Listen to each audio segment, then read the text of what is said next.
from Be Wise Gardens. Thank you so much for all of your questions. That just makes us so happy because we want to share this information that we have. And the number one question was about weeds. And weeds are part of life, and that doesn't mean we have to like them or that we want them everywhere. But I want to show you 3 ways to deal with weeds manually and 1 chemically.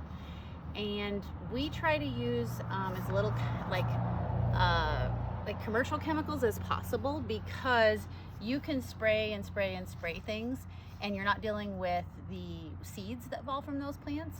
And you also have to follow the instructions on the label to a T, because if you just spray something once and then you don't follow up at that 2-week mark or that 10-day mark or that quarterly mark, then it was kind of pointless to have done it in the first place.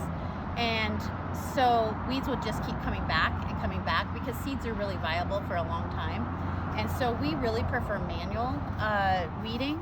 And so if it's not something you can do yourself, bribe a group of friends. Like, this is a really cool thing. We have a gardening group and we trade work for work, you know, and we help each other in gardens. That's always a way to do it. You've got kids, or to spend 10 or 15 minutes doing it every day and stay on top of it. But number 1 way is with a tool like this in an area where you don't want to disturb like the landscaping, because we have this edge of soil, then we have this, you know, rock mulch. And if I put a shovel in here, then I'm going to be turning these rocks under and maybe losing, you know, the integrity of what we tried to create with this design. So if you have a tool like this is a Hori Hori knife, you can send it into the ground and just pop that root and give it a little tug, and it makes the least amount of mess. And you can keep working and pull the weeds that way. It works really well with grass or, you know, dandelions, you know, those kinds of weeds. And then you still have the integrity of your bed. The next issue where grass gets involved, where you will need a shovel, is on a plant that the crown of the plant is right here, and it's a really cool plant, and it's actually starting to bud, and you can see its pretty little pink and white buds here that are coming out or shooting out. And then this grass has completely infiltrated it. This will just keep getting worse. You have to deal with it, and you can't pull it because the rhizome is still in there, and it will just keep growing. So the way that I deal with a small plant like this, that I can do this with, is that I'll pop it out of, basically I'll dig up like a pot size circle.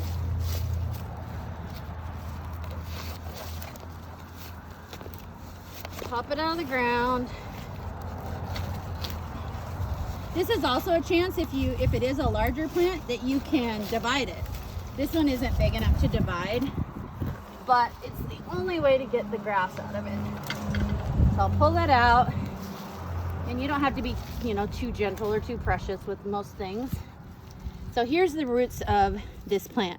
You can see that they're red. They're very distinct, right?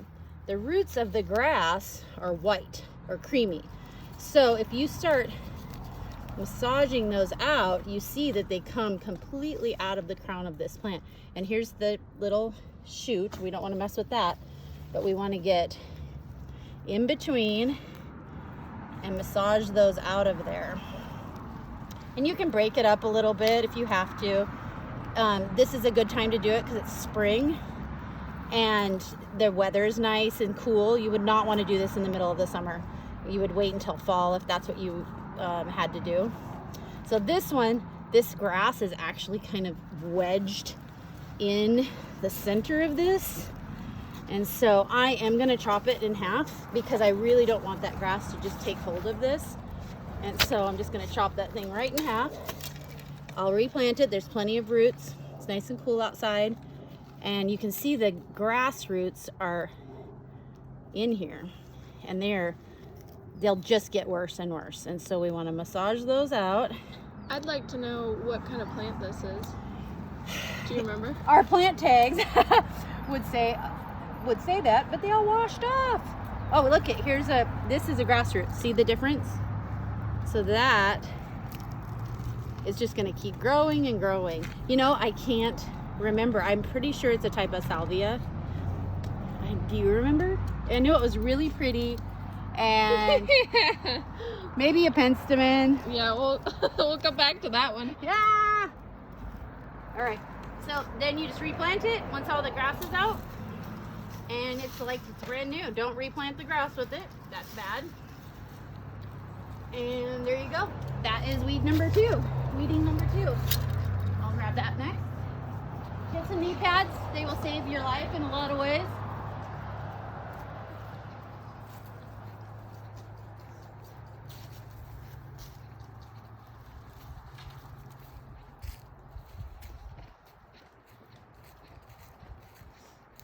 Next type of weeding is when the weeds came with the soil. We just made this bed last year, and you can see that there is a lot of small weeds that have germinated in the cool and wet weather.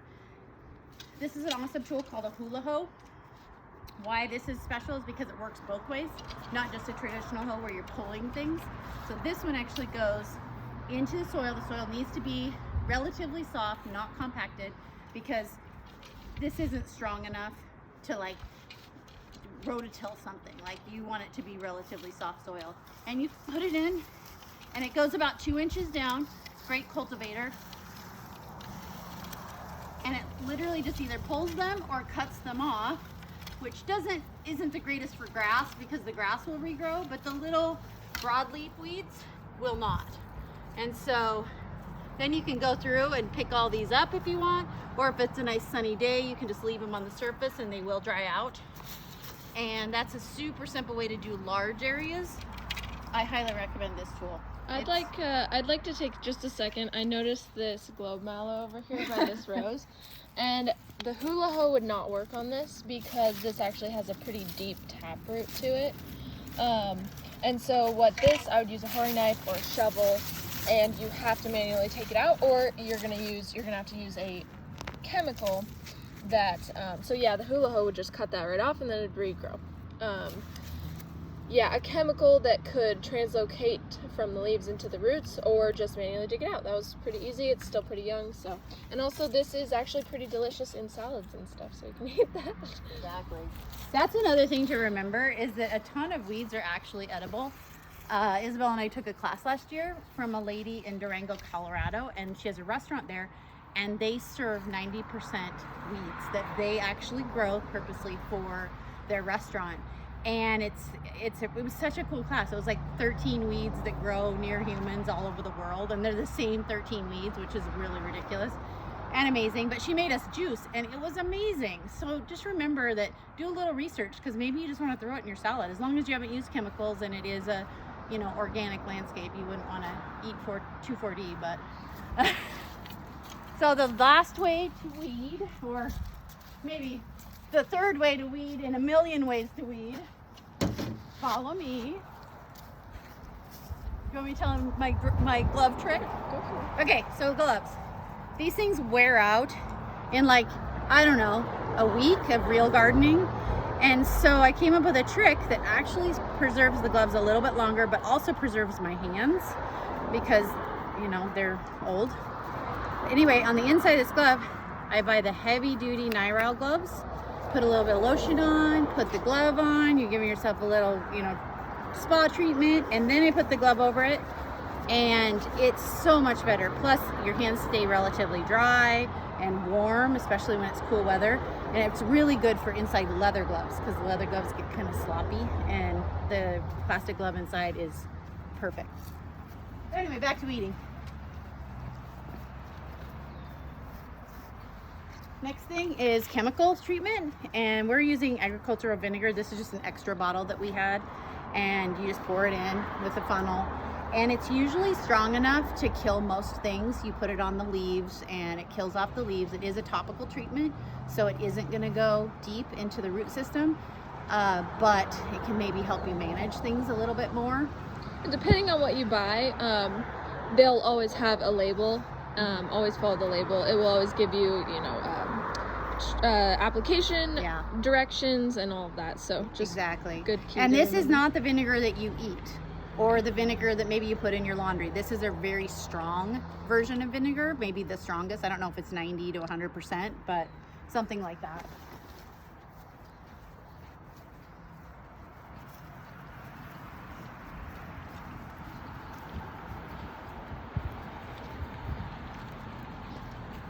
What this is for is in areas where it's not going to touch or be moved by watering to plants.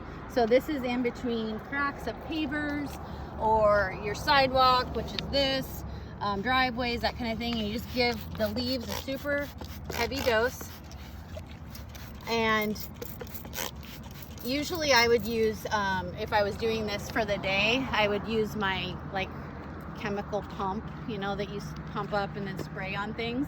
The other place it can work is where it's far enough away from any plants. Like this is a little pathway where, you know, I could spray it on that grass. My last and final like thing that I'll do if I'm really, really stuck and I have grass stuck in a peony, in irises, in something like this that has like a really established crown, and I don't want to like damage it or harm it, I will use grass killer that's specific for grass. Like you can't use things that are for broadleaf or anything like that on a plant because the plant will die. You have to specifically use a grass killer, and then again you have to read the label, you have to follow the instructions, otherwise you've wasted your money. So those are just a few tips. We prefer manual weeding, but in a last ditch effort to get rid of something, we will use a chemical. And please keep your questions coming. We're super excited about helping.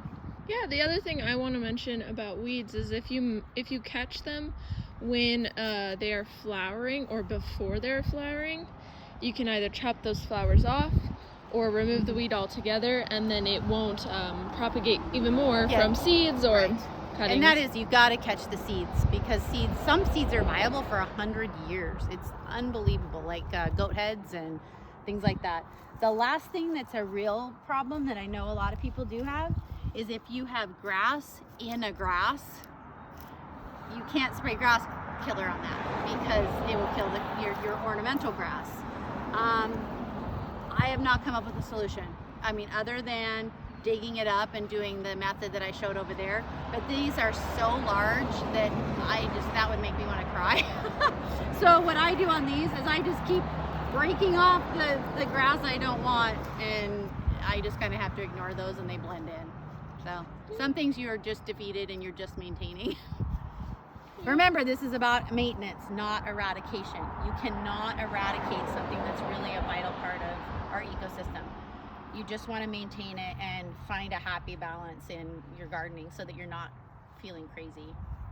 So learn to love your weeds.